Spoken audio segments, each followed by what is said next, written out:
Hello, assalamu alaikum. Am I audible to everyone? আসসালামু আলাইকুম sir. ওয়ালাইকুম আসসালাম। হ্যাঁ, আকিলা, আজকে কি শুধু ডি ব্যাচের ক্লাস নাকি বি ব্যাচেরও ক্লাস আছে?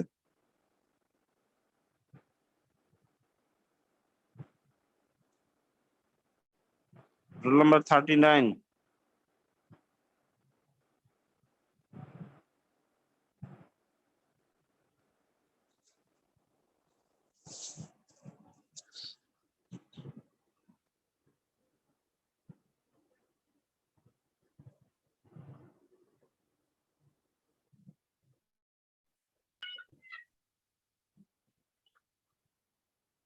বাকিদেরকে একটু তাড়াতাড়ি জয়েন দিতে বলো।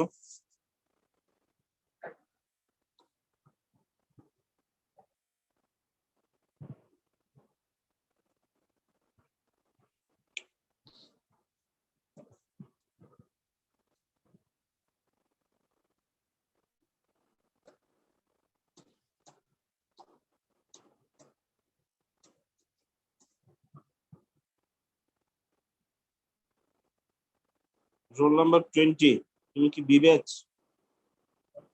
জি স্যার। বি ব্যাচের মনিটর কে বলো তো? স্যার রোল 15 সামিয়া জামান। ওকে, এখনো করোনা থেকে সুস্থ হয়ে ওঠে নাই? স্যার সুস্থ হয়েছে, আমি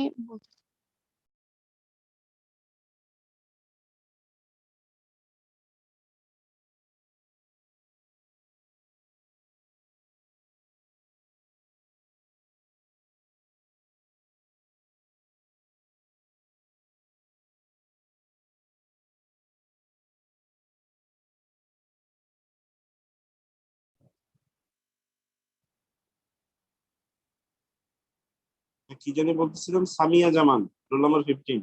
সে কি করোনা থেকে সুস্থ হয়ে উঠছে? জি স্যার। তাহলে সে কালকে কিছু জানালো না কেন? বি ব্যাচের কি আদৌ ক্লাস করার ইচ্ছা আছে? স্যার, হ্যালো স্যার, আসসালামু আলাইকুম। হ্যাঁ, বলো। স্যার, কালকে আমার ওর সাথে কথা হয়েছে, ও এখনো অসুস্থ।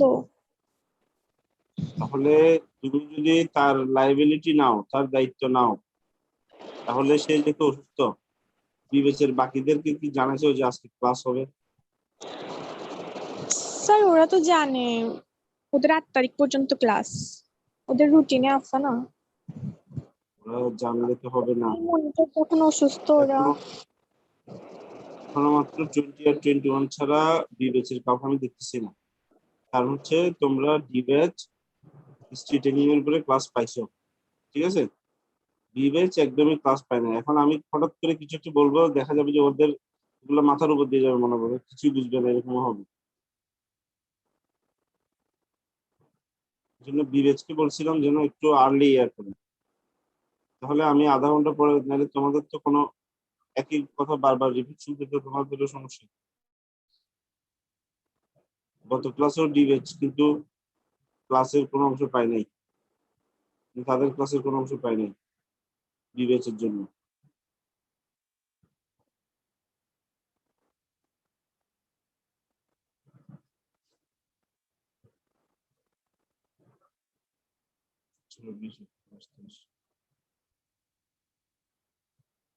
আমি কি ক্লাস শুরু করে দিব নাকি আর কিছুক্ষণ ওয়েট করবো? স্যার 5 মিনিট ওয়েট করেন, সবাইকে আসতে বলি বিবেচের। তাইলে একটু আগে আমরা কিছু প্রিলিমিনারি কথাবার্তা বলি। তোমরা গত 10 দিন যে ছুটির গ্যাপ ছিল, এই 10 দিনের মধ্যে কয়জনের ক্লাসে যা পড়ানো হয়েছিল? আমার ক্লাস বা হচ্ছে মেডিসিনের ক্লিনিকের ক্লাসগুলো কে কে দেখছো, উল্টাইছো, বই উল্টাইছো? অনেস্টলি বলো। স্যার করছি। করছো? জি স্যার। তুমি কোন টপিকটা দেখছো বলো তো? স্যার লাস্টে যে জেনারেল সামিহা। এক্সামিনেশন ও সিবিএস দেখাইছেন, তারপর আরেকটা এক্সামিনেশন দেখাইছেন যে ওগুলা দেখছিলাম। আচ্ছা, সিভিএস, কার্ডিওভাস্কুলার সিস্টেম। জি স্যার। তোমরা সবসময় ফুল ফর্ম বলার চেষ্টা করবে। Cardiovascular system. সিভিএস তোমরা ওই যে কি অ্যানাটমিকে কি অ্যানা বলো, ফিজিওলজিকে কি শুধু ফিজিও বলো? ফিজিওলজি তো ফিজিও বললে তো ফিজিওলজি বুঝাবে, ফিজিওথেরাপিও বুঝাবে, ঠিক আছে? বায়ো, তুমি যদি বায়োকেমিস্ট্রিকে শুধু বায়ো বলো তাহলে তো বায়োলজিও বুঝাবে, বায়োটেকনোলজিও বুঝাবে। সিভিএস দিয়ে কার্ডিওভাস্কুলার সিস্টেমও হয়, আবার সিভিএস দিয়ে সেরিব্রোভাস্কুলার সিস্টেমও বুঝাবে। জন্য কাউকে বলার সময় কার্ডিওভাস্কুলার সিস্টেম বলবা। কার্ডিওভাস্কুলার সিস্টেম কোন টপিক পড়েছি? স্যার আপনি যে ম্যাকলয়েড এক্সামিনেশন গুলো দেখাইছিলেন ওগুলা দেখছিলাম। তোমার কাছে ওই ভিডিও দেখার পরে কোন জায়গায় তোমার কাছে মনে হচ্ছে যে আমি এটা বুঝি নাই বা এটা এরকম কেন করলো? স্যার হার্ট সাউন্ডের গুলাতে একটু মানে সমস্যা। আচ্ছা, তাহলে সামিহা হোসেন বললো তার হার্ট সাউন্ডের বিষয়গুলো একটু সমস্যা। আর বাকি কার কার কি বলো? বলো, আরো কয়েকটা কোয়েশ্চেন নেই। আর কেউ দেখো নাই? দেখো, বিষয়টা কিন্তু কাউকে ইমপ্রেস করা না, বিষয়টা হচ্ছে তোমার জানতে হবে। তুমি যদি এই যে ওই এক্সামিনেশন একবার দেখছো, এরপর আর সারা জীবনে খুললা না থার্ড ইয়ারে, ঠিক আছে, ফোর্থ ইয়ারে গিয়ে খুললা, মনে হবে যে কি রে কি বলছে, সব কিছুই তো মাথায় নেই।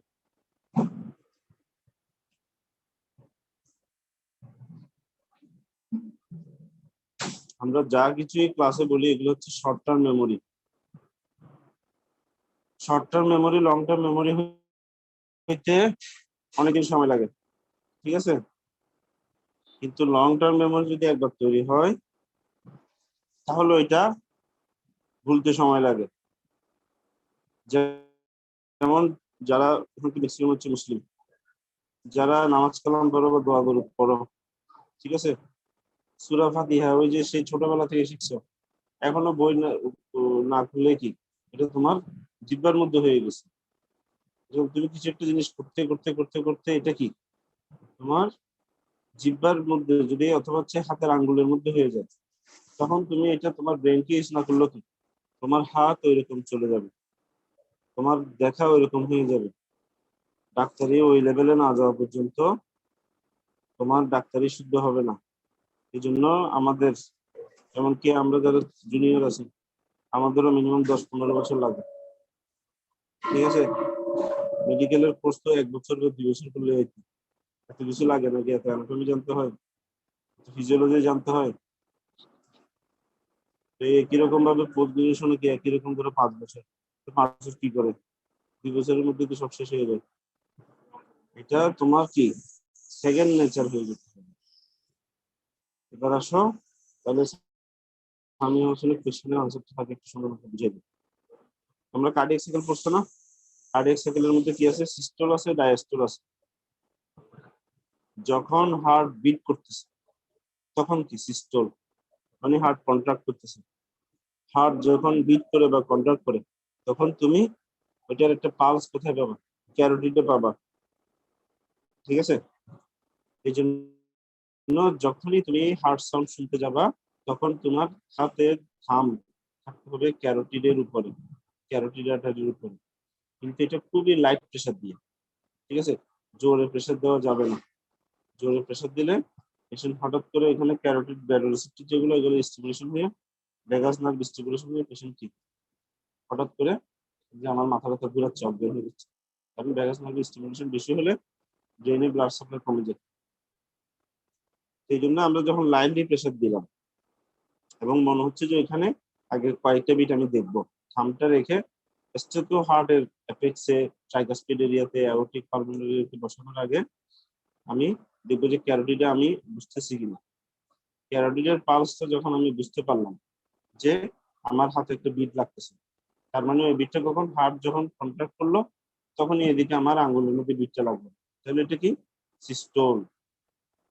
আবার হার্ট যখন বিট করতেছে না ওই সময় কি মানে আমার থাম্বে যখন আমি কোনো ক্যারোটিডে পালস পাচ্ছি না, ওই ফ্র্যাকশন অফ সেকেন্ড এটা হচ্ছে কি ডায়াস্টোল, ঠিক আছে? এখন যে সময় আমি থাম্বের মধ্যে হাত রাখা, ক্যারোটিডে থাম রাখা অবস্থায় হার্টের মধ্যে সাউন্ড শুনতেছি, তখন যদি কোনো একটা অ্যাবনর্মাল সাউন্ড মনে হয়, তাহলে এটা হবে কি সিস্টোলিক কোনো একটা অ্যাবনর্মাল হার্ট সাউন্ড। ঠিক আছে? কিন্তু আবার আমার থাম্বের মধ্যে কোনো রকমের ক্যারোটিড পালস লাগতেছে না, তখন হার্টের মধ্যে একটা অ্যাবনর্মাল সাউন্ড পাইলাম, এটা হয়ে যাবে কি ডায়াস্টোলিক অ্যাবনর্মাল হার্ট সাউন্ড। এর দূর কথা বোঝা গেছে? জি স্যার। আমরা যারা এখানে আসলে সবাই খুব সম্ভবত ফিজিওলজি পাস করছে, দুজন ছাড়া।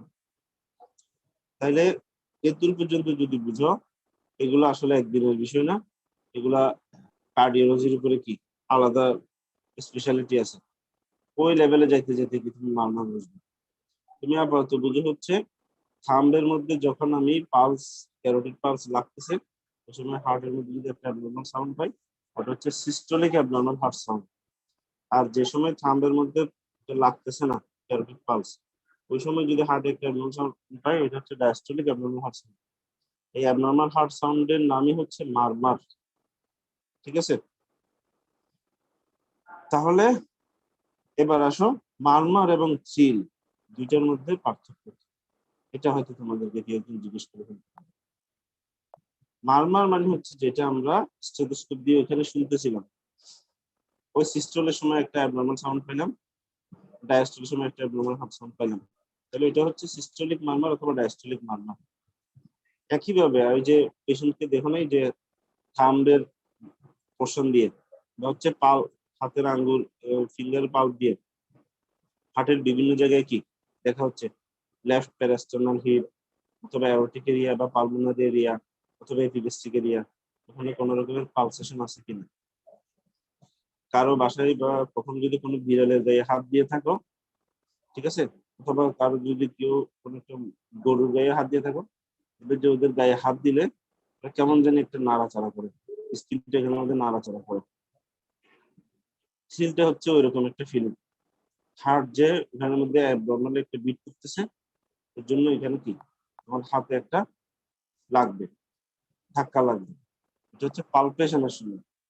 তাহলে পালপেশনের সময় হাতে যেটা পাচ্ছ এটা হচ্ছে থ্রিল, অস্কালটেশনের সময় হার্টের মধ্যে যে স্টেথোস্কোপ দিয়ে যেটা শুনতেছে ওটা হচ্ছে মারমার। কথা বোঝা গেল? জি স্যার। তো স্যার হিভ কখন হবে? দাঁড়াও, তুমি বাদে বাকিদেরকেও বলতে বলতে হবে। ক্লাস তো শুধু আমি তোমার একা নিচ্ছি না, এটা কোনো প্রাইভেট ক্লাস না। বাকিদের কারো কোনো বুঝতে সমস্যা হয়েছে এরকম কোনো বিষয় আছে? এখানে সামিয়া হোসেন ছাড়াও বাকি 22 জন আছে। তাদের মধ্যে কেউ যদি চাই যে আমি কথাটা আবার রিপিট করি তাহলে বলো, তাহলে আমি এর পরের কথায় যাচ্ছি। লেফট প্যারাস্টার্নাল হিপ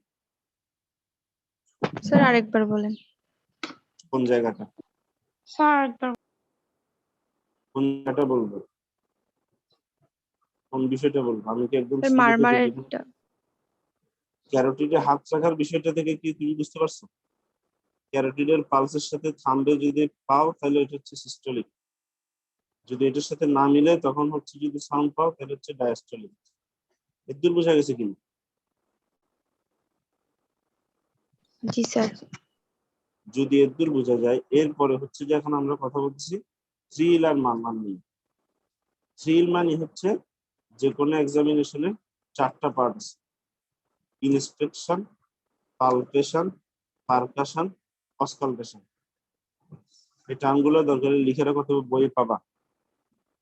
ইন্সপেকশন মানে হচ্ছে দেখা, লুক, কোন একটা রোগীকে দেখে আমার কাছে কি মনে হচ্ছে, কোন একটা সমস্যা মনে হলো, রোগীর হার্টের এখানে কোন একটা বুকের মাঝখানে মনে হচ্ছে যে কি একটা ছেঁড়া একটা দাগ আছে, এখানের মধ্যে ইনসিশন দেওয়া আছে। কারো যদি বাসায় ডায়াবেটিস পেশেন্টের সাথে হার্টের সমস্যা থেকে বাইপাস করছে, তারা দেখবে হচ্ছে এরকম রোগীদের তিন বুকের মাঝখান বরাবর বাইপাসের জন্য এখানে কেটে ফেলা হয়, তাহলে এখানে একটা দাগ আছে। এরকম বিভিন্ন রকমের অনেক কিছু আছে, ক্লাবিং আছে, এনিমি আছে, এগুলো যেগুলো দেখি ইন্সপেকশনে বোঝা যায়। হচ্ছে পালপেশন। পালপেশন মানে হচ্ছে আমরা রোগীর গায়ে এখন রোগীর থেকে পারমিশনে রোগীর গায়ে হাত দিলাম, হাত দিয়ে হার্টের বিভিন্ন জায়গায় হাত দিতে হয়। প্রথমে অ্যাপেক্স বিট লোকালাইজ করা, ওটা দেখানো হয়েছে কিভাবে করে কত সেন্টিমিটার, আমরা অ্যানাটমিতে পড়ছি সার্ফেস মার্কিং। এরপর অ্যাপেক্স বিল লোকালাইজ করার পরে অ্যাপেক্স এর এখানে একটু করে হাত রাখতে হবে, ঠিক আছে, ফিঙ্গারের পাল্প গুলো, ঠিক আছে, অথবা আলনার বর্ডারটা রাখতে পারবেন, ঠিক আছে, দুইটাই অ্যাকসেপ্টেবল, যদি বেশি হাত দরকার নেই। এরপরে আবার হাত রাখতে হচ্ছে ট্রাইকাসপিড এরিয়া বরাবর, ঠিক আছে, অথবা হচ্ছে দেখবে একটা হরাইজন্টালি রাখে হাত, জাস্ট পাল্প গুলা হার্ট বরাবর হরাইজন্টালি হাত রাখছে, আরেকটা একবার রাখা হচ্ছে অ্যারোটিক্যালি হচ্ছে ডান পাশে, আর হচ্ছে বাম পাশে, আরেকটা রাখা হচ্ছে ট্রাইকাসপিড এরিয়াতে, হচ্ছে জাস্ট লেফট প্যারাস্টার্নাম বরাবর। লেফট প্যারাস্টার্নাম মানে স্টার্নামের বাম পাশে, ওখানে হাত রাখা হয়। এখন কোন পেশেন্টের দেখা গেল যে আমি স্টার্নামের বাম পাশে ওই জায়গায় হাতটা রাখলাম, তখন মনে হচ্ছে কিছু একটা নিচের থেকে খুব জোরে একটা ধাক্কা দিচ্ছে, চেস্টের উপরে ধাক্কা দিচ্ছে, মানে হচ্ছে কি হার্ট ওই জায়গা বরাবর একটু বেশি কন্ট্রাক্ট করতেছে, তখন এখানে মধ্যে একটা ধাক্কা লাগবে। এটা কখন হয়? যদি পেশেন্টের রাইট ভেন্ট্রিকল যেটা আছে, রাইট ভেন্ট্রিকল ওটা যদি হাইপারট্রফি হয়ে যায়। হাইপারট্রফি সামনে পরে ফোর্থ ইয়ারে পড়বা, কিছু টার্ম আছে সেলের মধ্যে। হাইপারট্রফি মানে হচ্ছে সেল গুলো বড় হয়ে যাচ্ছে কিন্তু সেলের সংখ্যা বাড়ে নাই। সেল যখন এখানের মধ্যে বেড়ে যায়, বড় হয়ে যায়, তখন এটাকে হাইপারট্রফির জন্য এখানে কি জোরে ধাক্কা মারবে। রাইট ভেন্ট্রিকুলার হাইপারট্রফি কখন হবে? যদি কোনো কারণে রাইট ভেন্ট্রিকুলের মধ্যে প্রেসার বেড়ে যায়, ঠিক আছে। রাইট ভেন্ট্রিকুলার প্রেসার কখন বাড়বে? রাইট ভেন্ট্রিকুলের সাথে কার সম্পর্ক? পালমোনারি আর্টারির সম্পর্ক, ঠিক আছে। রাইট ভেন্ট্রিকুলের সাথে পালমোনারি আর্টারি দিয়ে উঠতেছে রাইট ভেন্ট্রিকুল থেকে। পালমোনারি আর্টারিতে যদি কোনো কারণে প্রেসার বেড়ে যায়, তখনই এই পালমোনারি আর্টারির প্রেসার গিয়ে যাবে রাইট ভেন্ট্রিকুলে, কারণ পালমোনারি আর্টারি ভালো মতো খুলতে পারতেছে না। এটা যখন রাইট ভেন্ট্রিকুলার প্রেসার দিবে, তখনই কি খুব জোরে জোরে রাইট ভেন্ট্রিকলকে কন্ট্রাক্ট করতে হবে। কারণ কি পালমোনারি আর্টারি দিয়ে ব্লাড ঠিকমতো ফ্লো হচ্ছে না। যখনই এরকম জোরে জোরে ধাক্কা দিবে, তখনই পাওয়া যাবে হচ্ছে লেফট প্যারাস্টার্নাল হিপ। কথাটা বোঝা গেছে? জি স্যার। তাহলে বিবেচ্য সবাই আছে না? আমরা তাহলে ক্লাসে চলে যাই। আপাতত দূর পর্যন্ত বুঝো সিল কোনটা, মারমার কোনটা, আর হচ্ছে লেফট প্যারাস্টার্নাল হিপ কি। আর এগুলো হচ্ছে বারবার দেখতে থাকতে হবে, এবং হয় পেশেন্ট বানাইতে হবে, বাসায় যদি ছোট ভাই বোন থাকে তাদেরকে পেশেন্ট বানিয়ে দেখবা, অথবা হচ্ছে নিজেরাই কি পিলোর উপরে প্র্যাকটিস করবা। যেমনি তেমনি প্র্যাকটিস করে করোনা সিচুয়েশনে কি নিজের মধ্যে এটা মাথার মধ্যে আগে সেট করতে হবে। হঠাৎ করে ওয়ার্ডে এসে যদি মনে করো যে এটা কোনোদিন কিছু করলাম না, পেশেন্টের গায়ে হাত দিয়ে সব করে ফেলবা, টেনশনের জন্য সব মাথার থেকে উদা হয়ে যাবে, এপিক্স ভিডিও তোমার মাথার থেকে উদা হয়ে যাবে। এগুলো প্র্যাকটিস করতে হবে।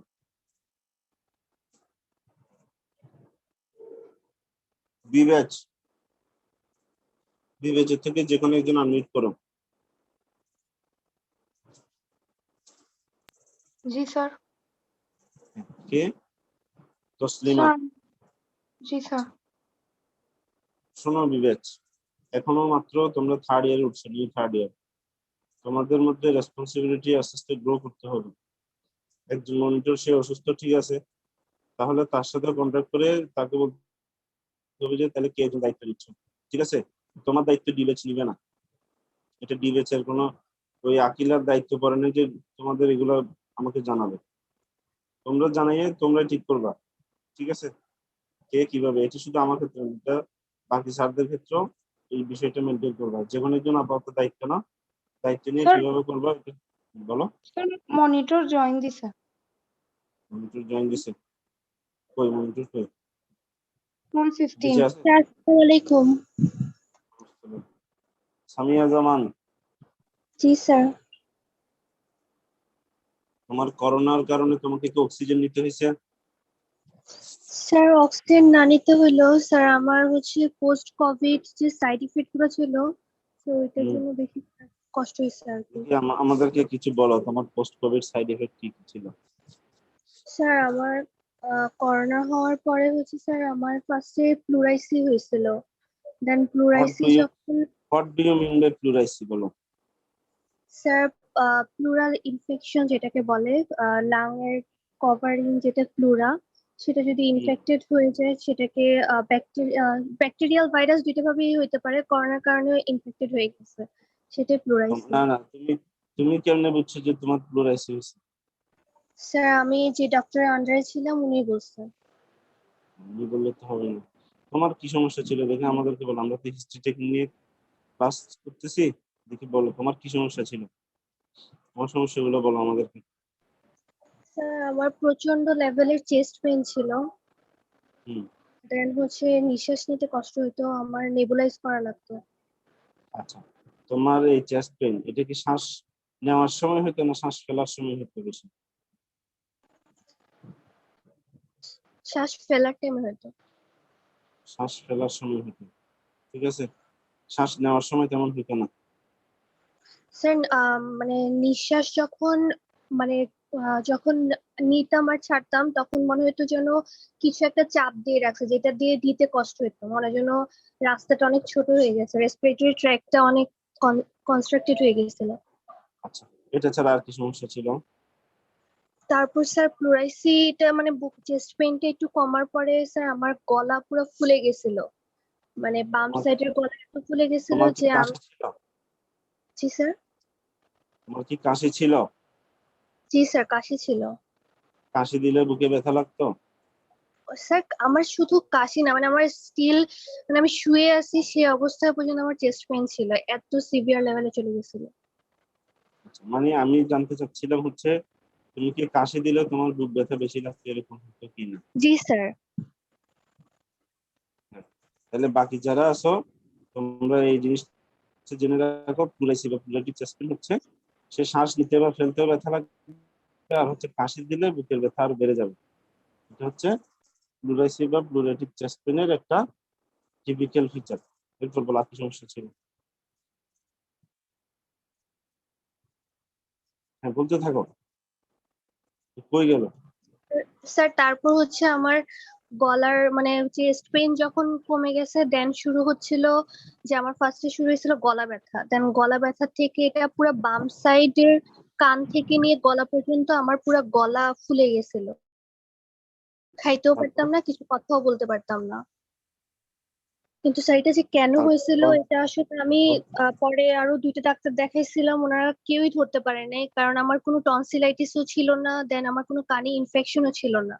কিন্তু সেই মুহূর্তে কিন্তু স্যার আমার অ্যান্টিবায়োটিক আমি কন্টিনিউ করতেছিলাম, তারপরও আমার গলা অনেক ফুলে গেছে, খাইতে পারতাম না আর কথা তো বলতেই পারতাম না। কেন হয়েছিল স্যার পরে তোমার আর কি জানি শুধু না স্যার। গলা এক ওই পাশে ডাক্তার। ফুলছে নাকি? জি স্যার। তোমার তোমার কি গলা শুধু এক পাশে ফুলছিল না দুই পাশে ফুলছিল? স্যার এক পাশে, শুধু বাম পাশ। আচ্ছা, ওই ফুলা কি কাশি দেওয়ার সাথে বেড়ে যেতে মনে হইতো? না স্যার এটা ফুলাই থাকতো, মানে বাড়া 7 দিনের মতো এটা বাড়াই ছিল। এটা কি এরপরে অটোমেটিক চলে গেছে? না স্যার অ্যান্টিবায়োটিক তো তখনও চলতেছিল, ফিউরাক্লেপ খাচ্ছিলাম, দেন ওইটা স্টপ করে আরেকটা অ্যান্টিবায়োটিক দিছিল, পরে আরো 7 দিন কন্টিনিউ করার পরে ফুলাটা কমে গেছে। তোমার গলার ওখানে যে ফুলাটা ছিল ওখানে কি তুমি জি হাত স্যার। দিয়ে দেখছিলা? জি স্যার এটা ফুলাটা হচ্ছে ওই অ্যাঙ্গেল অফ দ্য ম্যান্ডিবল আছে না স্যার, স্যার ওইটার ঠিক হুম। নিচ দিয়ে ফুলাটা ছিল। এটা কি ফুলাটা তোমার কাছে মনে হইতো যে এটা এই ফোমের মতো টিপ দিলে দেবে যে এরকম? স্যার সফট ছিল অনেক। সবাই এই টার্মটা দেখে নিবে, আমি চ্যাট বক্সে লিখতেছি।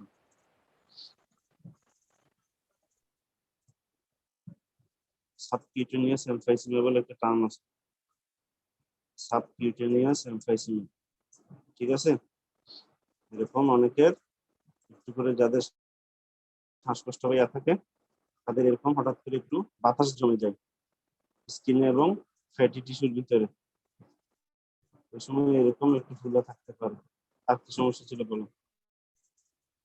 স্যার এটা ঠিক হওয়ার পরে স্যার মাথার প্রচন্ড পেইন ছিল, আমি কয়েকদিন স্যার মাথা উঠাতে পারতাম না, মানে নাড়ালেই মাথার ভিতরে মনে যেন কি জানি নড়তেছে এরকম লাগতো।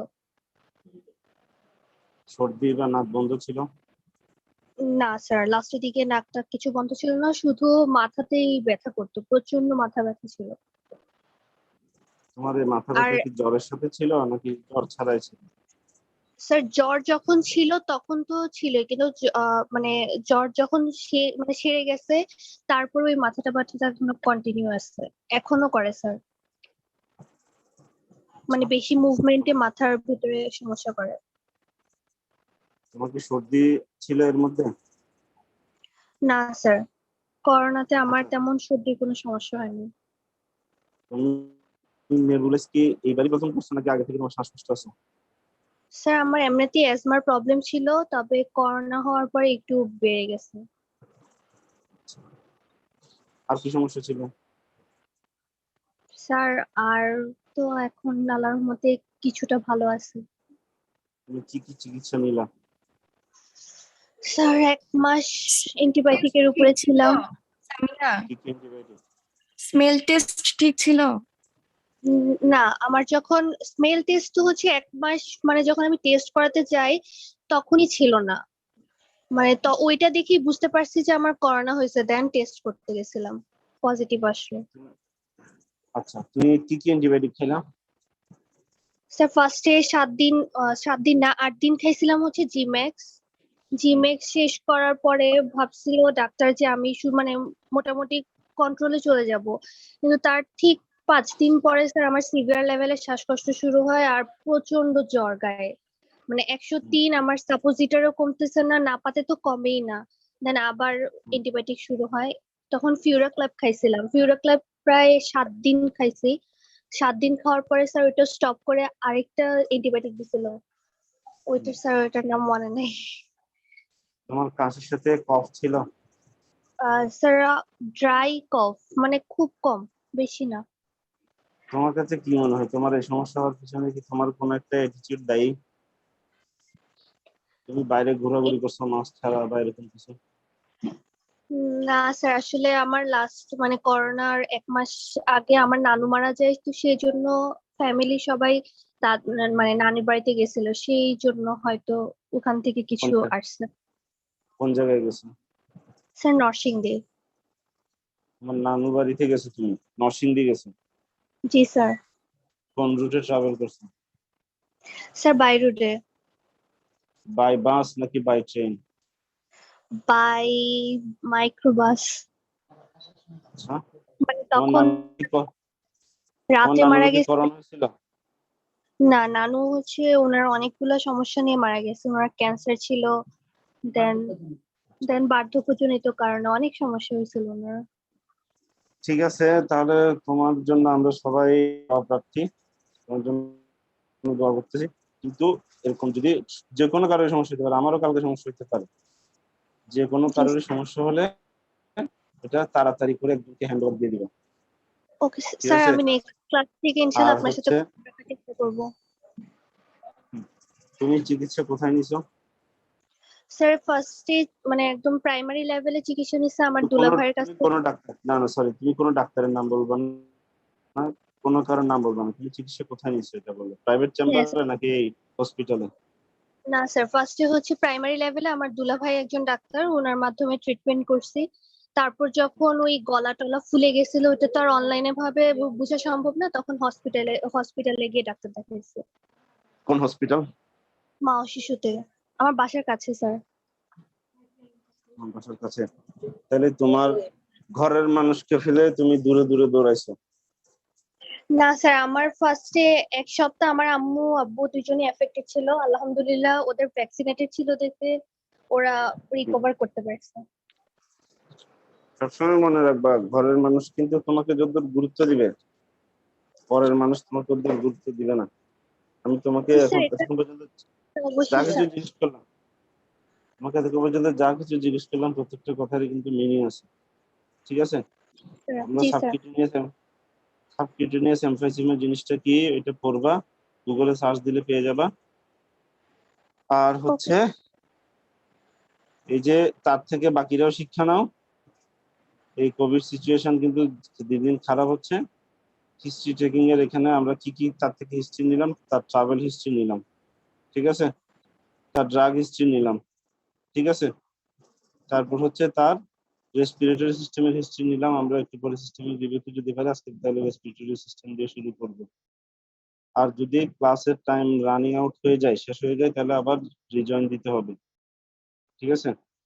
আর নেক্সট টাইম থেকে যদি তোমার সমস্যা থাকে তাহলে তুমি অবশ্যই কেউ একজনকে দায়িত্ব দিয়ে আমার সাথে করতে বলবে, কন্ট্যাক্ট করতে বলবে, ওকে স্যার। ঠিক আছে? কারণ হচ্ছে আমার তো টাইম বাধা, ঠিক আছে? আমাকে সর্বোচ্চ 11টা অথবা 11টার পর আমাদের ক্লাস না থাকলে সর্বোচ্চ 11:15টার মধ্যে ক্লাস শেষ করে দিতে হবে। আচ্ছা,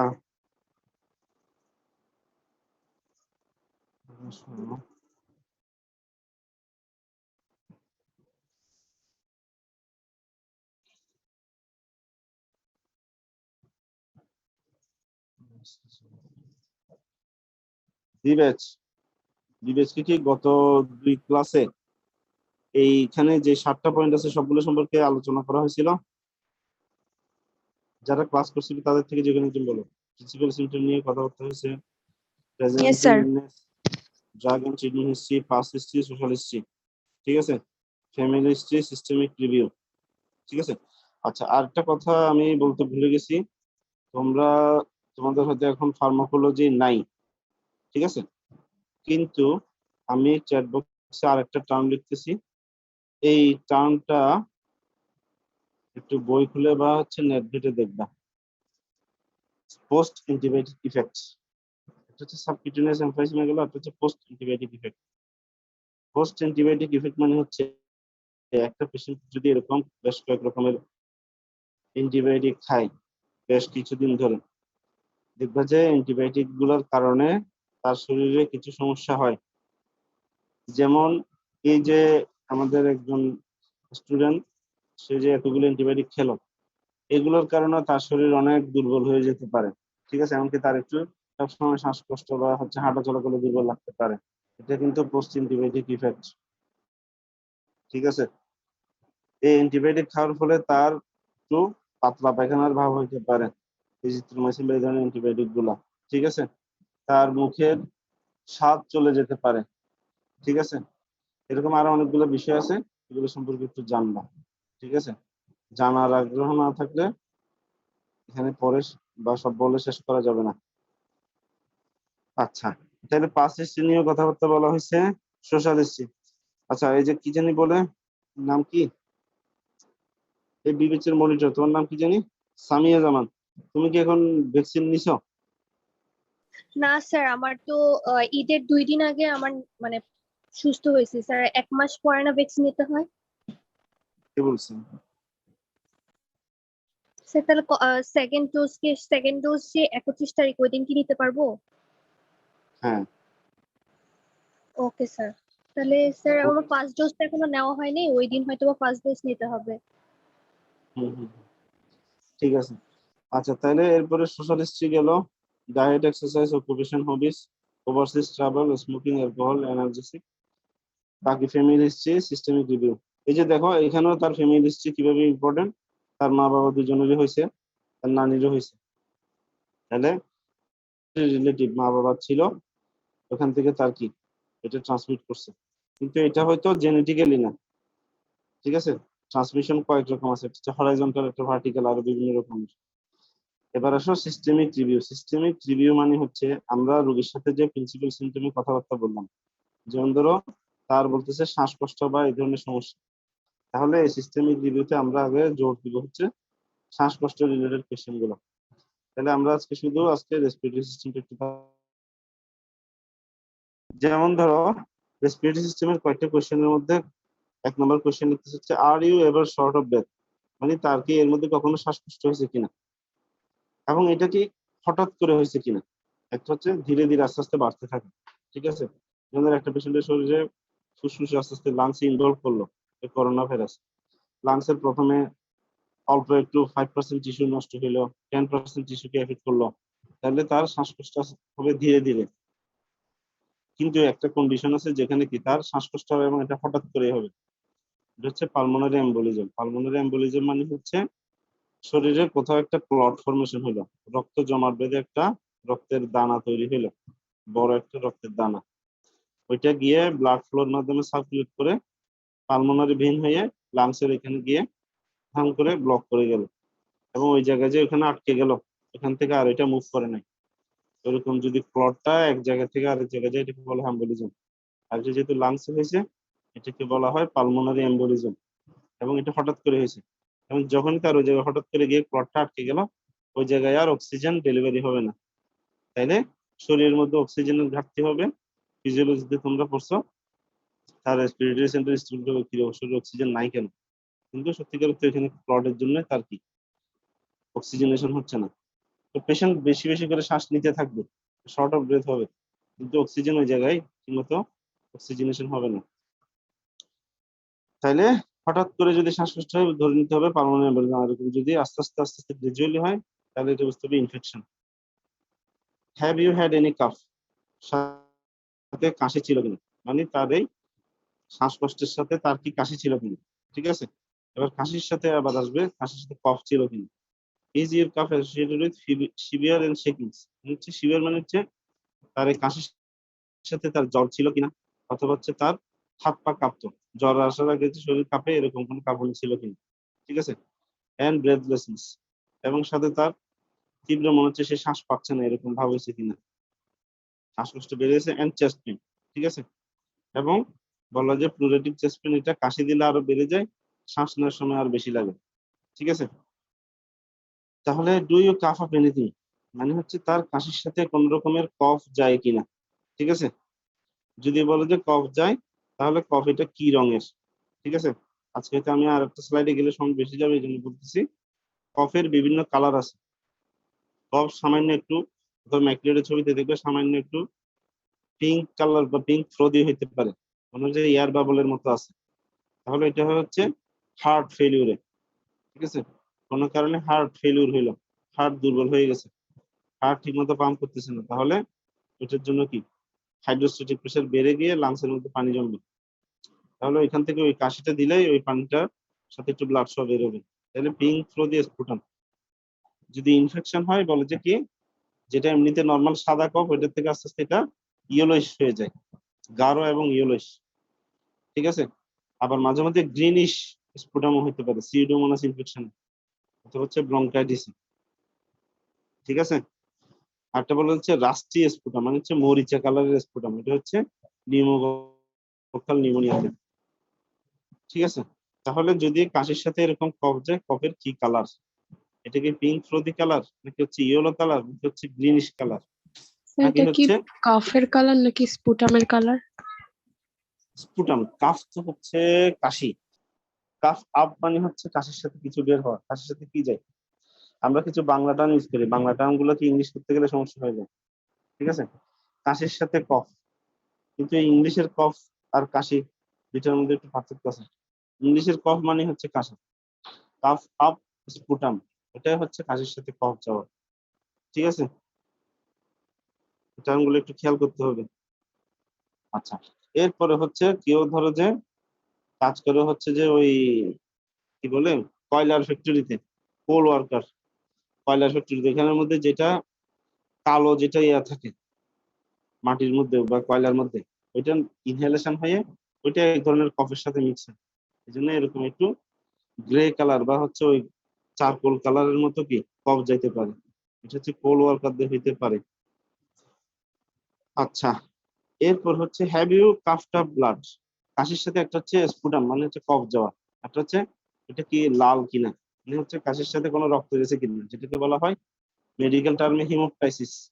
ঠিক আছে, যদি বেশি পরিমাণে ব্লাড যায় তখন এটাকে বলা হচ্ছে ব্রঙ্কিয়াল কার্সিনোমা, মানে লাঙে কোনো ক্যান্সার হয়েছে, অথবা হচ্ছে ব্রঙ্কাসের মধ্যে কোনো একটা ক্যান্সার হয়েছে, যে ক্যান্সারটা এখানের মধ্যে যে আর্টারি গুলো আছে অথবা ব্লাড ভেসেল ওইগুলোকে গিয়ে এফেক্ট করছে, তাহলে এখান থেকে যখন এটাকে এফেক্ট করবে, এটা যখনই প্রেসার দিবে এখান থেকে কি ব্লিডিং হবে, এই আর্টারি থেকে যে ব্লিডিংটা হবে এটা কাশির সাথে যাবে, তাইলে কাফড আপ ব্লাড এটা লাং।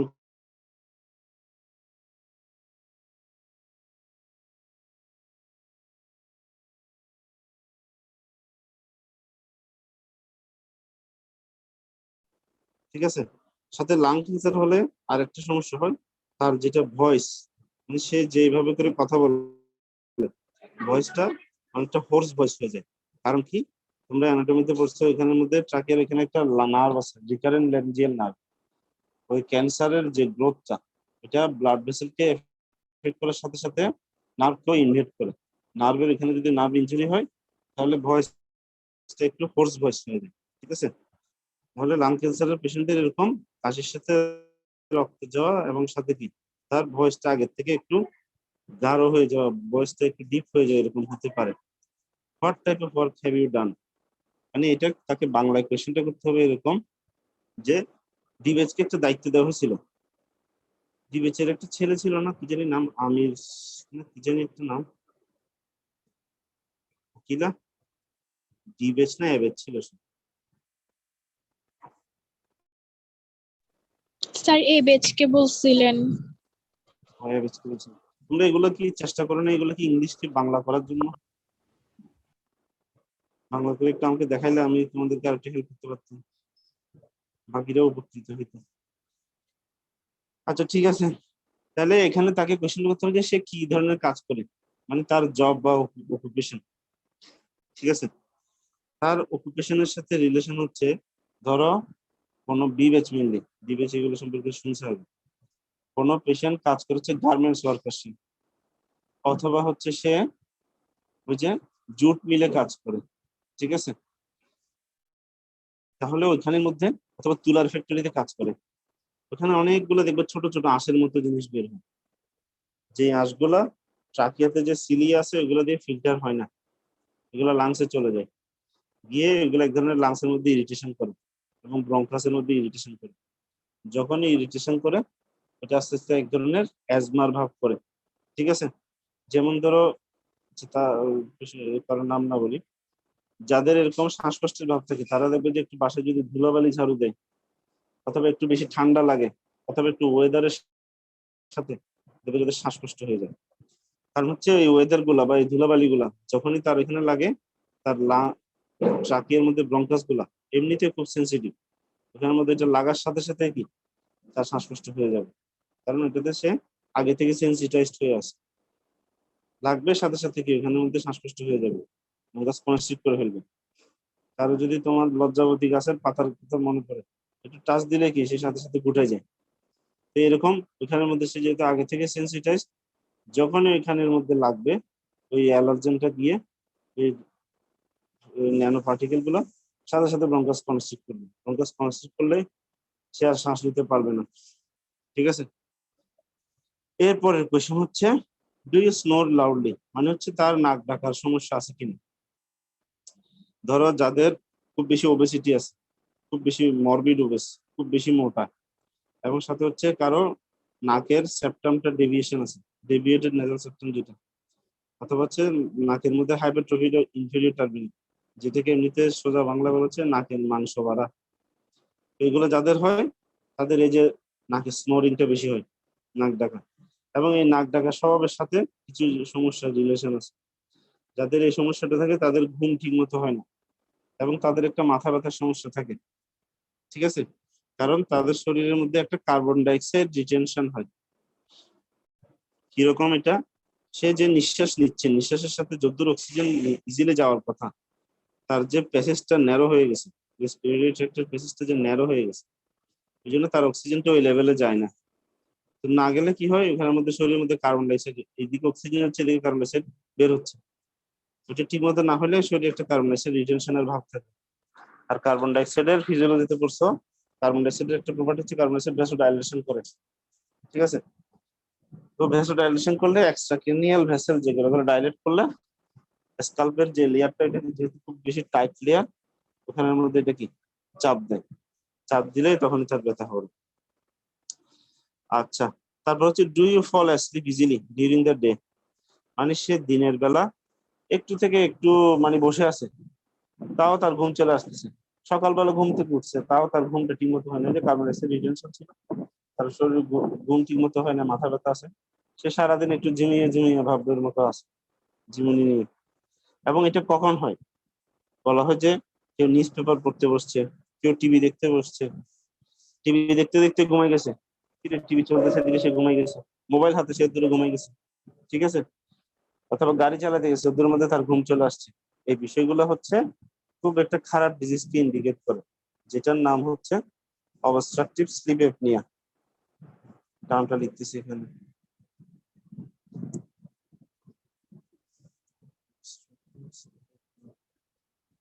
ঠিক আছে, এটার একটা ম্যাক্রোর একটা চার্ট আছে, দেখবে এফোর্ট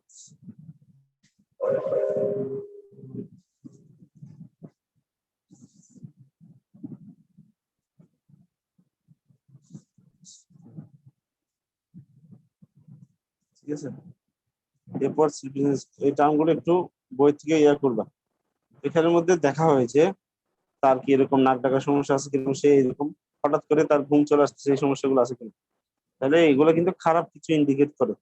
এবং have you fallen asleep while driving আর অবটেন আ স্লিপ হিস্ট্রি, এটা হচ্ছে যাদের এই অবস্ট্রাকটিভ স্লিপ এপনিয়ার মধ্যে থাকে তাদের এক ধরনের হাঁপানির ভাব থাকে এবং শ্বাসকষ্টের সমস্যাগুলো তাদের বেশি হয়। Do you have wheezing when you are short of breath, তার যখন শ্বাসকষ্ট হয় তখন তার গলার মধ্যে, অনেকে বলবে বাচ্চাদের শো শো শব্দ করে। ঠিক আছে, এখানের মধ্যে দুইটা টার্ম আছে, একটা হচ্ছে হুইস আর একটা হচ্ছে রংকাই। টার্মগুলো একটু খেয়াল করবা। হুইস তো এখানে লেখা আছে, এটা হচ্ছে রংকাই। ঠিক আছে, ওই যে সিমটম যেমন রোগী যেটা বলে, সাইন যেমন আমরা যেটা পাচ্ছি, হুইস হচ্ছে রোগী এসে বলবে গলার মধ্যে শো শো শব্দ করতেছে। আর রংকাই হচ্ছে ওই শো শো শব্দটা অসকালটেশন, মানে স্টেথোস্কোপ দিয়ে যখন শুনবা তখন এখানের মধ্যে একটা বাঁশির মতো শো শো শব্দ হবে। এবং হচ্ছে তার ইনস্পিরেশন এবং এক্সপিরেশন, এক্সপিরেশন টাইমটা অনেক লম্বা হবে। ঠিক আছে, এটাকে বলা হচ্ছে রংকাই। তাহলে এই বিষয়টা খেয়াল রাখতে হবে, বাঁশির মতো শব্দ পেশেন্ট বলতেছে, এটা হচ্ছে হুইস, আর যেটা অসকালটেশন করে শোনা যাচ্ছে এটা হচ্ছে রংকাই। ঠিক আছে, হ্যাভ ইউ হ্যাড ফিভারস, ওই যে তার যে কাশি কফ ছিল সাথে তার জ্বর আছে। সরি, স্ট্রাইডর। স্ট্রাইডর, স্ট্রাইডর হচ্ছে ইনস্পিরেশনের সময় শব্দ। ঠিক আছে, শ্বাসকষ্ট রোগী তোমরা জানো হচ্ছে ইনস্পিরেশন এবং এক্সপিরেশন, এখানে মধ্যে কোনটা active process? Inspiration. Very good. ইনস্পিরেশনের সময় তোমাকে ডায়াফ্রামের মাসল নামাইতে হচ্ছে, প্লুরার মধ্যে একটা প্রেসার তৈরি করতে হচ্ছে, তোমাকে ইন্টারকোস্টাল মাসল গুলাকে কন্ট্রাক্ট করাইতে হচ্ছে যাতে ওখানের মধ্যে লাংসের ভিতর এয়ার যেতে পারে, ওইটা তৈরি করার জন্য। এক্সপিরেশন হচ্ছে একটা প্যাসিভ প্রসেস, জাস্ট ওখানের মধ্যে যে বাতাস সেটা বের হয়ে যাবে। বের হবে কোন দিক দিয়ে? ব্রঙ্কাস দিয়ে। যখনই তার অ্যাজমা থাকবে সে কি করবে, ওই বের হওয়ার সময়, ব্রঙ্কাস দিয়ে বের হওয়ার সময় এটা শো শো শব্দ করবে। কিন্তু স্ট্রাইডর হচ্ছে সে শ্বাস নেওয়ার সময়ই, যখন শ্বাস নিতে যাবে তখন গলার মধ্যে গড়গড় গড়গড় শব্দ করবে। ঠিক আছে, এবং এটা ইনস্পিরেটরি স্ট্রাইডর হয় যখন খুব বেশি সিভিয়ার ইনফেকশন থাকে। ঠিক আছে, তাহলে বুঝা গেল? জি হুইস স্যার। বা রংটা এগুলো হচ্ছে এক্সপিরেশনের সাথে সম্পর্ক, স্ট্রাইডর হচ্ছে ইনস্পিরেশন মানে শ্বাস নেওয়ার সাথে সম্পর্ক। আচ্ছা, এরপর হচ্ছে have you had fevers, fevers মানে জ্বরের বিষয়টা গেল। জ্বর থাকা মানে হচ্ছে কি, এটা আর একটা খারাপ সাইন। ঠিক আছে, একটা পেশেন্ট জ্বরের রোগী জ্বর সারতেছে না, তার মানে এটা একটা খারাপ বিষয়। আবার জ্বর থাকাও একটা ভালো বিষয়, কারণ জ্বর আছে মানে হচ্ছে পেশেন্টকে তুমি বুঝতে পারতেছো পেশেন্টকে ট্রিটমেন্ট দিয়ে কতদূর ইমপ্রুভ করতেছে না করতেছে। কিন্তু একটা ইনফেকশনের রোগী, তার খুব বেশি ইনফেকশন কিন্তু জ্বর পাচ্ছ না, তাহলে বুঝতে হবে যে রোগী হয়তো খুব বেশি খারাপের দিকে যাচ্ছে, তার শরীরের কোনো রোগ প্রতিরোধ ক্ষমতা বলে কিছু নেই। যার রোগ প্রতিরোধ ক্ষমতা বেশি তার মধ্যে প্রথমে একটু জ্বরটা বেশি লাগবে। ঠিক আছে, কারণ জ্বর আসে কিভাবে, তোমরা ফিজিওলজিতে এগুলো ছিল কিনা জানি না, ইমিউনোলজির যদি টুকিটাকি করে থাকো কিছু, কেমোকাইন আছে, ইন্টারলিউকিন আছে, এগুলো রিলিজ হয়, এগুলো রিলিজ হয়ে জ্বর আসে। Do you have night sweats, night sweat মানে হচ্ছে রাতের বেলা শরীর দিয়ে ঘাম দেওয়া। ঠিক আছে, আচ্ছা এখানে একটা বিষয় বলে রাখি, এই জ্বরের সাথে আরেকটা বিষয় হচ্ছে যক্ষা টিউবারকুলোসিস যে রোগটা, ওটার ক্ষেত্রে বলো যে ইভিনিং রাইজ অফ টেম্পারেচার, মানে হচ্ছে সে দিনের শেষের দিকে করে জ্বর আসবে। কিরকম, ধরো যে বিকাল 4টা 5টার পরে করে তার আস্তে আস্তে গা গরম হয় বা জ্বর আসে।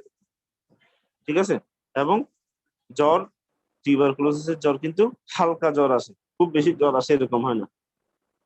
ঠিক আছে, কয়েকটা অ্যাড আছে না, 3 সপ্তাহের বেশি কাশি সাথে বিকালের দিকে জ্বর, এগুলো মানেই হচ্ছে খারাপ। ঠিক আছে, জ্বর একটু কম বলে এটাকে হালকা ভাবে নেওয়া যাবে না। ঠিক আছে।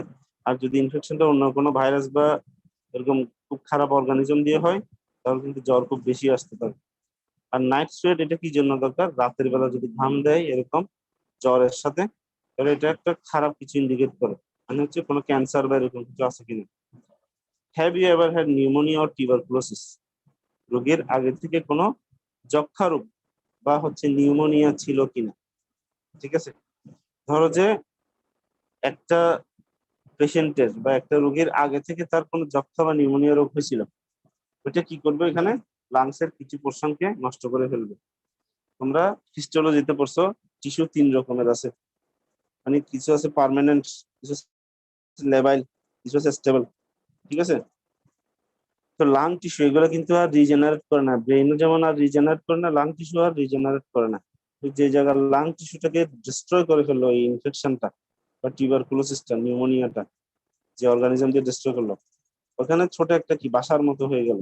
ঠিক আছে, তো ওই যে ওই বাসার মধ্যে কি হয়, কোন একটা যদি অর্গানিজম যায়, সে ওইখানের মধ্যে গিয়ে সুন্দর মতো তার একটা বাসার মধ্যে একটা থাকার পরিবেশ পেয়ে যায়, ওখানের মধ্যে সুন্দর অক্সিজেনও সাপ্লাই আছে, সে ওইখানে গিয়ে গ্রো করে। ঠিক আছে, এবং এইভাবে গ্রো করতে করতে সে ওই লাং টিস্যুটাকে, ওই চারপাশের ওইটাকে আরো বেশি ডিস্ট্রয় করার সুযোগ পায়। এই জন্য যার একবার নিউমোনিয়া বা টিউবারকুলোসিস হয় তার কিন্তু আবার হওয়ার সুযোগ থেকে যায়। জন্য তার আগে থেকে এগুলো ছিল কিনা পাস্ট হিস্ট্রিতে এটা জিজ্ঞেস করতে হবে। Have you had a recent chest X ray? তার কি এর মধ্যে কোনো বুকের এক্সরে করা হয়েছে কিনা। ধরো কোনো একটা পেশেন্টের 2 মাস আগে একটা বুকের এক্সরে করছিল কোনো একটা কারণে, এখন আবার একটা এক্সরে করে দেখলাম, দুইটা যদি পাশাপাশি রাখো, কোনো যদি একটু বেশ কম মনে হয় তাহলে সাথে সাথে বুঝে যাবে কি তার এটা একটা ইন্ডিকেট করে তার একটু খারাপ কোনো একটা সমস্যা হচ্ছে। এই কোয়েশ্চেন গুলা যতদূর পারছি আমি এক্সপ্লেন করার চেষ্টা করছি, বুঝছো কিনা তোমরা? বি ব্যাচ,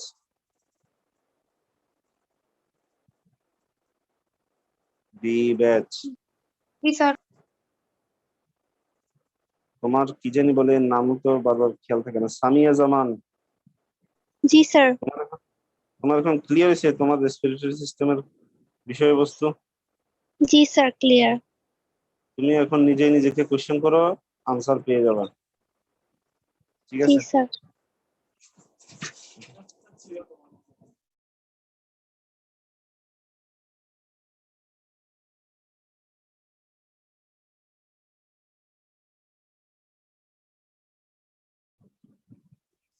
ওকে। আমি কি ক্লাস আর কিছুক্ষণ কন্টিনিউ করব?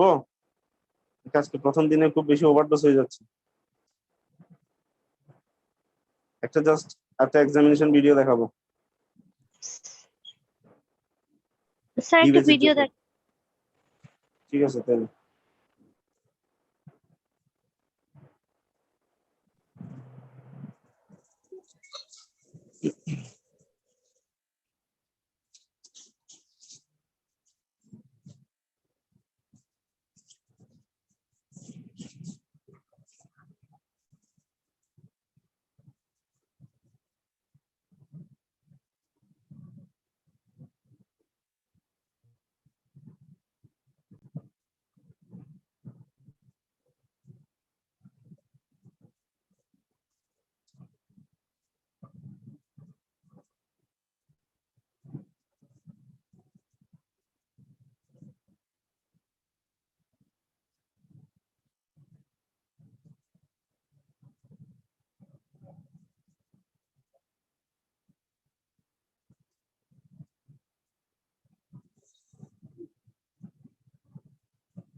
এটা দেখে তোমাদের লাভ হবে না।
বেশি।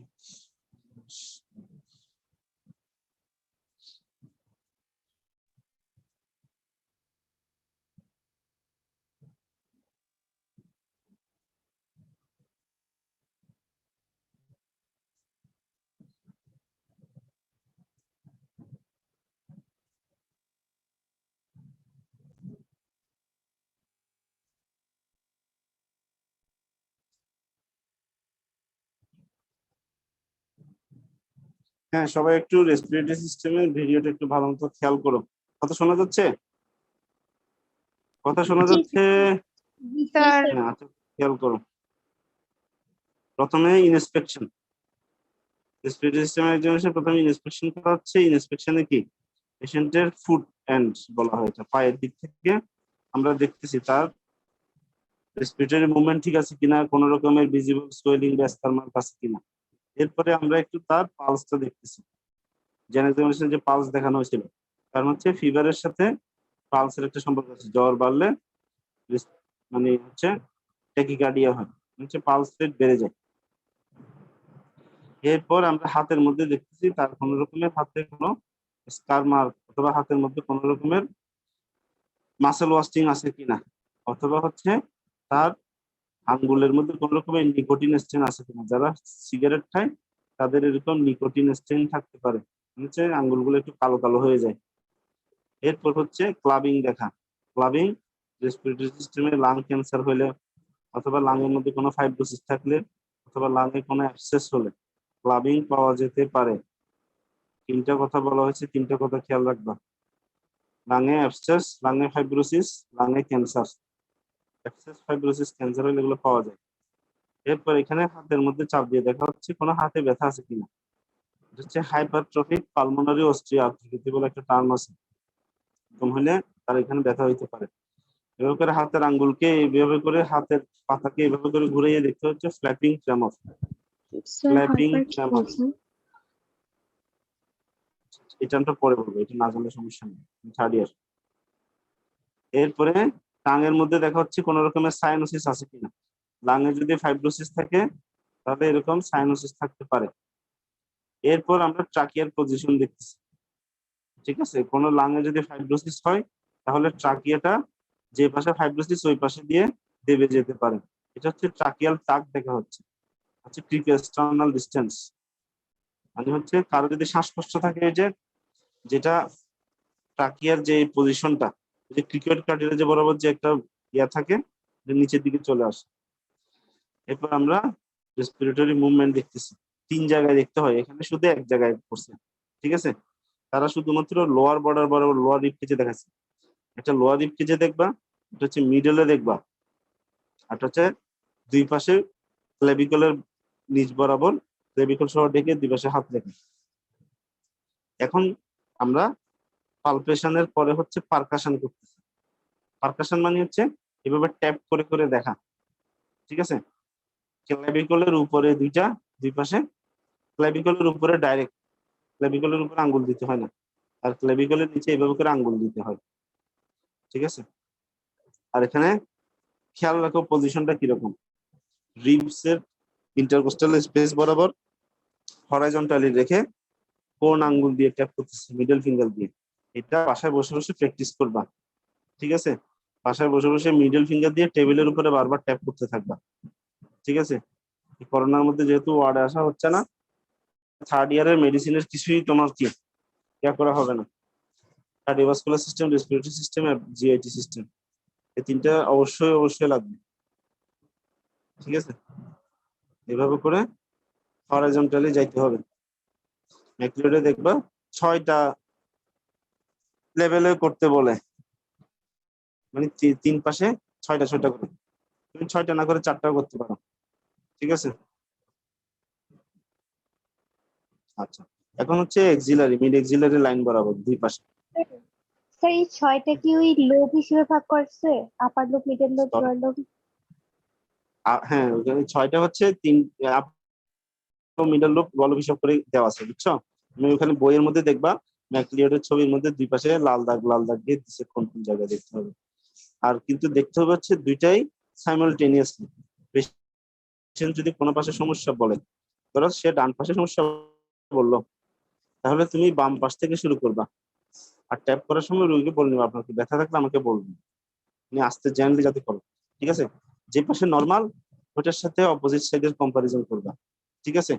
যে পাশে সমস্যা বলতেছে যে আপনার বুকে কোন পাশে ব্যথা এটা জিজ্ঞেস করে নিবা, সে যদি বলে বাম পাশে ব্যথা, তুমি যদি বাম পাশ থেকে শুরু করো তাহলে তুমি কম্পেয়ার করতে হবে। এই জন্য আগে যে পাশে নর্মাল বলবে, যে পাশে কোনো সমস্যা নেই বলবে ওইদিকে একটু ট্যাপ করবা, এরপরে এই পাশে আর একটু ট্যাপ করবা, ঠিক আছে? একইভাবে এক্সিলারি লাইন বরাবর একই রকম তিনটা, ঠিক আছে? এক্সিলারি লাইন বরাবর করার সময় আরেকটা কাজ করতে পারো, তার হাতকে কোমরের মধ্যে রাখতে বলতে পারো, ঠিক আছে? দুই হাতকে কোমরের মধ্যে রাখলে স্পেসটা আরো ভালো মতো বুঝে যাবে।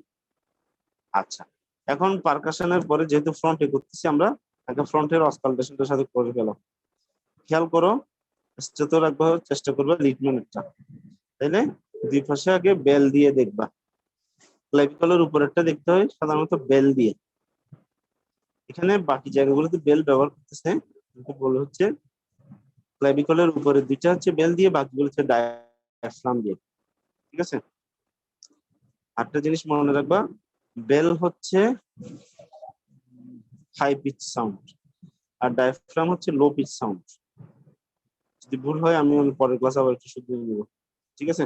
এখানে দুই ধরনের সাউন্ড আছে, ঠিক আছে? হাই পিচ, লো পিচ, ঠিক আছে? একটা হচ্ছে শো শো শব্দ, আর হচ্ছে এরকম যেগুলো খুব হালকা শব্দ, এগুলোর জন্য হচ্ছে ভালো হচ্ছে ওই যে বেল দিয়ে যেটা দেখি, ঠিক আছে? দিবসে এইভাবে করে করে দেখতে থাকবা, দেখে যাবে। ওই যে জায়গাগুলোতে তুমি পালপেশন করছো বা হচ্ছে পারকাশন করছো, ওই জায়গাগুলোতে কি অসকালটেশন করবে।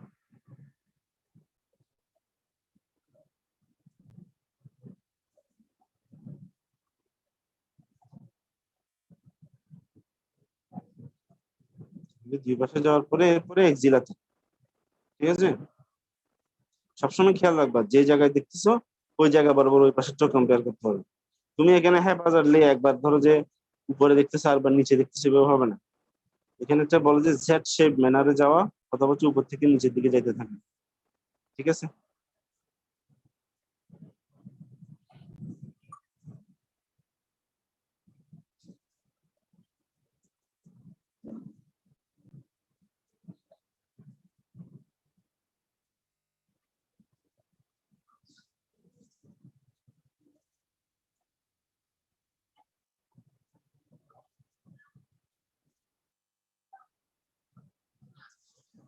এরপরে তোমরা ম্যাকুলেট খুললে দেখবা অসকালটেশনে প্রথমত এইভাবে করে ব্রেথ সাউন্ড দেখবে, ঠিক আছে?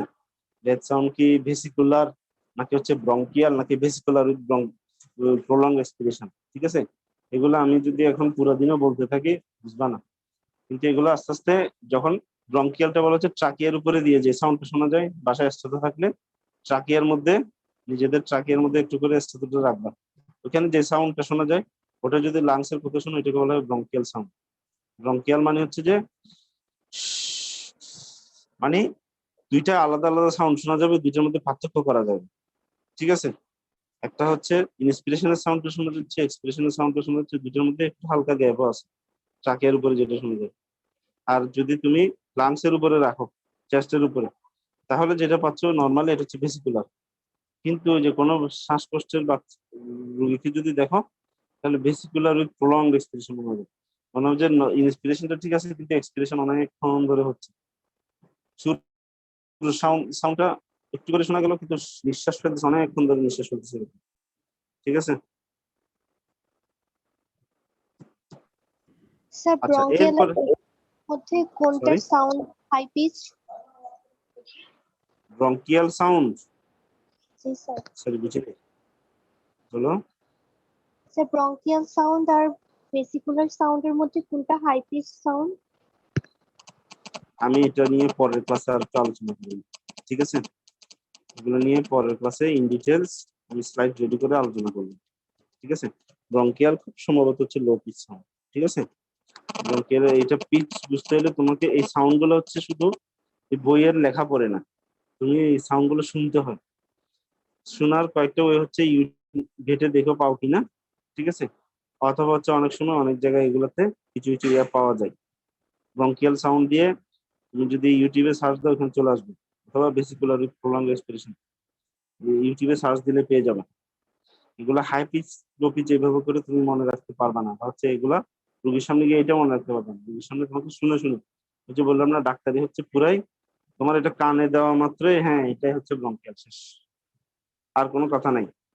হাই পিচ লো পিচের কোনো কথা নাই, এটাই ব্রঙ্কিয়াল, এটাই এরকম, এটাই হচ্ছে ভেসিকুলার প্রলংড রেসপিরেশন, এটাই রঙ্কাই, এটাই ক্রিপিটেশন।